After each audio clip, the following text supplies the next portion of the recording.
सरकार की तरफ से आज जो बैरिकेडिंग किया गया है और जो पुलिस व्यवस्था है वो साफ तौर पे ये बता रही है कि सरकार इस लड़ाई को लंबा लड़ना चाह रही है। ये संडे को रविवार को यहाँ खाप पंचायत हुई और उस खाप पंचायत में तमाम किसान संगठन के लोग भी आए और उन लोगों में जो तमाम नेता थे, चाहे टिकैत साहब हो और जो तमाम लोग थे, उन लोगों ने बोल भी दिया था कि साहब हमें पूरी प्रैक्टिस है, क्योंकि हमने एक 13 महीने की लड़ाई लड़ी है, तो आप ये मान के चलो कि सरकार जो है इतनी जल्दी नहीं मानेगी। इसके पीछे कारण कुछ और है। और आज जिस तरह से जो तारबंदी करी गई है, बॉर्डर बनाया गया है, क्या लगता है कि यह आंदोलन भी लंबा चलने वाला है? देखिए, हम लोग तो ये चाह रहे थे कि जल्दी से पीड़ित को न्याय मिले। जो भी बेटियां यहाँ बैठे हुए हैं, जो भी पहलवान बैठे हुए हैं, इनको जल्द से जल्द न्याय मिले, सरकार इसका संज्ञान ले। लेकिन सरकार की मंशा कुछ और ही दिखाई दे रही है। कल रात से ही वेल्डिंग का काम शुरू किया गया और दोनों तरफ जो बैरिकेडिंग है उनको वेल्ड किया गया। और आप देख रहे हैं कि फोर्स, जो रैपिड एक्शन फोर्स के लोग हैं, ये लोग भी बढ़ गए हैं और इससे डबल संख्या में लोग उस तरफ है। लगभग 200-250 लोग जो है वो यहाँ आ चुके हैं। तो साफ तौर से सरकार की तरफ से एक संदेश है कि साहब आप लोग इस आंदोलन को जितना जल्दी हो सके खत्म करो, हमसे न्याय की उम्मीद मत करो। क्योंकि सरकार को अगर इस पे एक्शन लेना होता तो अब तक ब्रजभूषण सिंह सरेंडर कर चुके होते। ब्रजभूषण सिंह जो है वो पुलिस के पास पहुंच गए होते और उन्होंने अपना बयान दे दिया होता। जबकि ब्रजभूषण क्या कर रहे हैं कि जो है कई फेसबुक पे लाइव आ रहे हैं, वो कई अन्य चैनलों को इंटरव्यू दे रहे हैं और कई छोटे छोटे जो सामाजिक संगठन हैं उन संगठनों की आड़ में अपने आप को निर्दोष साबित करने की कोशिश कर रहे हैं। तो साफ तौर से सरकार जो है ब्रजभूषण को बचाने में लगी हुई है और एक संदेश जो है यहाँ आंदोलन में जो लोग हैं उनको एक संदेश देने की कोशिश कर रही है सरकार कि हम इतनी आसानी से नहीं झुकेंगे। लेकिन यहाँ जो लोग हैं वो लोग भी ये समझ चुके हैं। जैसे संडे को रविवार को यहाँ खाप पंचायत हुई और उस खाप पंचायत में तमाम किसान संगठन के लोग भी आए और उन लोगों में जो तमाम नेता थे, चाहे टिकैत साहब हो और जो तमाम लोग थे, उन लोगों ने बोल भी दिया था कि साहब हमें पूरी प्रैक्टिस है, क्योंकि हमने एक 13 महीने की लड़ाई लड़ी है, तो आप ये मान के चलो कि सरकार जो है इतनी जल्दी नहीं मानेगी। 2-4 महीने तो कम से कम हमें बैठना पड़ेगा और हो सकता है कि ज़्यादा दिन भी बैठना पड़ जाए। और सरकार की तरफ से आज जो बैरिकेडिंग किया गया है और जो पुलिस व्यवस्था है वो साफ तौर पे ये बता रही है कि सरकार इस लड़ाई को लंबा लड़ना चाह रही है। ये व्यवस्था इसलिए भी है ना कि अभी हाल ही में देखा होगा कि किस तरह से बैरिकेड्स तोड़ दिए गए, नीचे गिरा दिए गए, किसान अंदर घुसे। देखो साहब, सुरक्षा का भी तो जिम्मा है, अगर कोई चूक होगी तब भी आप वो तो एक एक्शन का रिएक्शन था। जनता को अंदर पुलिस द्वारा नहीं घुसने दिया जा रहा था। एक दिन मुझे भी नहीं अंदर आने दिया। तो जब कोई भीड़ आती है और आप उसे आने से रोकेंगे तो भीड़ जो है, भीड़ का कोई चेहरा नहीं होता। तो इस वजह से कुछ उस दिन जो है भगदड़ मची थी। कल का ही दृश्य है शायद, ये भगदड़ मची थी और उसी का ये प्रतिरूप है। लेकिन मुझे नहीं लगता कि उस वजह से इतनी फोर्स लगाई गई है। इसके पीछे कारण कुछ और है और जो मुझे समझ में आ रहा है कारण ये है कि सरकार इतनी जल्दी नहीं झुकेगी, क्योंकि इस सरकार ने जो है एक तानाशाही रवैया अपना रखा है। क्या लग रहा है डराने की वजह से ये सारी चीजें? नहीं, देखो साहब से ये तो बात तो सरकार को भी पता है कि जो लोग यहाँ बैठे हुए हैं वो डरने वाले नहीं, वो किसान के बेटे हैं, पहलवान हैं। जब वो देश के लिए लड़ते हुए मेडल लेके आए हैं तो वो इससे, पुलिस से और शासन से, प्रशासन से नहीं डरेंगे। अगर उन्हें डरना होता तो वो लोग यहाँ आके जंतर मंतर पे नहीं बैठते।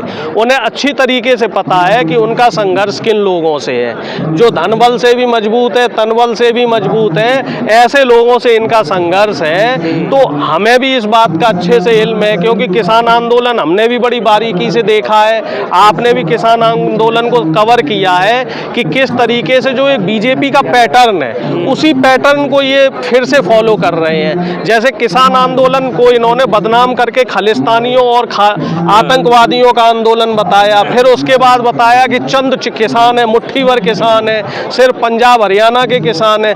उसी तरीके से इस आंदोलन को भी ये लोग कह रहे हैं कि ये एक जाति विशेष का आंदोलन है, एक अखाड़े का आंदोलन है, हरियाणा के कुछ लोगों का आंदोलन है। जबकि आप देख रहे हैं कि जो अंदर पहलवान बैठे हैं धरने में वो तमाम पहलवान हैं। वो कोई सिर्फ हरियाणा के पहलवान नहीं है, उसमें उत्तर प्रदेश के भी पहलवान बैठे हुए हैं, मध्य प्रदेश के भी पहलवान बैठे हुए हैं, और जो इनको समर्थन देने के लिए लोग आ रहे हैं उसमें हर जाति और हर धर्म के लोग समर्थन देने के लिए आ रहे हैं। क्योंकि लड़ाई सिर्फ विनेश फोगाट की, बजरंग पुनिया की या साक्षी मलिक की नहीं है, लड़ाई देश की हर बेटी की है, लड़ाई उस हर शोषित व्यक्ति की है जो सरकार के शोषण का शिकार हो रहा है। पर डॉक्टर साहब, इसको क्या ऐसे नहीं देखा जा सकता कि अब तक जो बयान ब्रजभूषण की तरफ से आए हैं, आप तो गिरफ्तारी की मांग कर ही रहे हैं, उनका कहना है कि अब तक ये लोग क्यों शांत थे। दूसरी तरफ दूसरी चीज़, जैसे उन्होंने शीलाजीत को लेकर बयान दिया कि मैं शीलाजीत की रोटियां खाता हूँ, ये जो बीच बीच में बयान आ रहे हैं और इंटरव्यू, तो ये बात तो ब्रजभूषण बेहतर जाने कि साहब शिलाजीत की रोटी खाते हैं, किसकी रोटी खाते हैं। जो आरोप से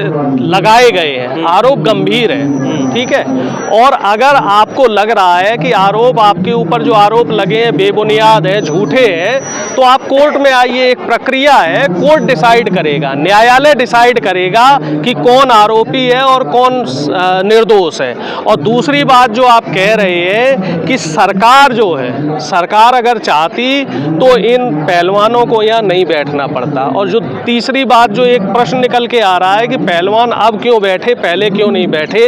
पहले इन लोगों ने जो है सरकार से गुहार लगाई थी कि साहब हमारे साथ ऐसे ऐसे शोषण हो रहा है, आप इसका संज्ञान लीजिए। जब सरकार ने संज्ञान नहीं लिया, सरकार ने नहीं सुनी, तो ये दिसंबर जनवरी में आके यहाँ बैठे थे 2 दिन 3 दिन के लिए, और तब खेल मंत्री ने इन्हें आश्वासन दिया था कि साहब सुनवाई होगी।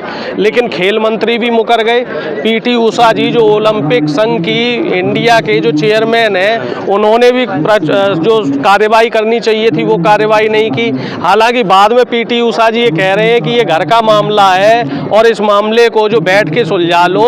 तो जब बैठ के सुलझाने का समय था तब पीटी उषा जी ने शायद उस बात को उस गंभीरता से नहीं लिया।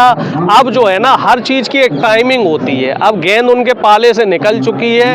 अब अगर इस मामले का न्याय होना है तो वो न्याय जो है कोर्ट में ही होगा, और कोर्ट ही एक आखिरी रास्ता बचा हुआ है। कोर्ट तक वो मामला कब पहुंचेगा, असली पेच ये है। कोर्ट ने तो कह दिया ना कि हमारा काम था एफआईआर पर बात करना, अब आप जाइए नीचे, जाइए निचली। तो हाई कोर्ट अब डिसाइड करेगा, सेशन कोर्ट डिसाइड करेगा। सुप्रीम कोर्ट ने तो अपना काम कर दिया। माननीय सुप्रीम कोर्ट ने बोला था कि भाई एफआईआर करवाने का हमारा काम है।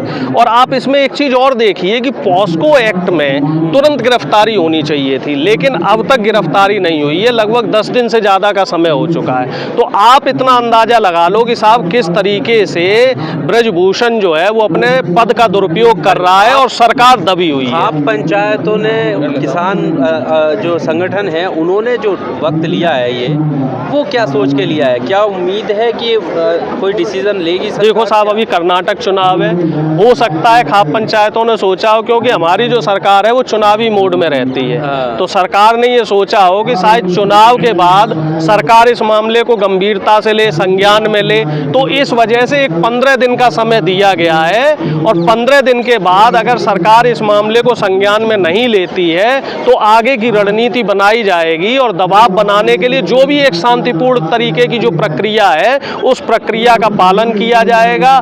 15 दिन बाद फिर एक पंचायत होगी, और उस पंचायत में आगे की रणनीति निर्धारित की जाएगी कि सरकार से कोर्ट के जरिए दबाव बनाया जाए, या गांव-गांव में, जिले-जिले में, या प्रदेश मुख्यालयों में जो है आंदोलन किए जाएं, या किस तरीके का मूवमेंट तैयार किया जाए। ये आने वाला समय जो है वो बताएगा। चलिए, ब्रजभूषण कह रहे हैं कि मैं तो यूपी के डकैत को संबोधित करके उन्होंने कहा कि मैं आपके ही बच्चों की लड़ाई लड़ रहा हूँ। नहीं, तो लड़ाई लड़ने का एक तरीका होता है। अगर आप लड़ाई लड़ रहे हैं और आपके ऊपर कोई आरोप है तो आप कोर्ट में आइए और अपने आप को निर्दोष साबित कीजिए।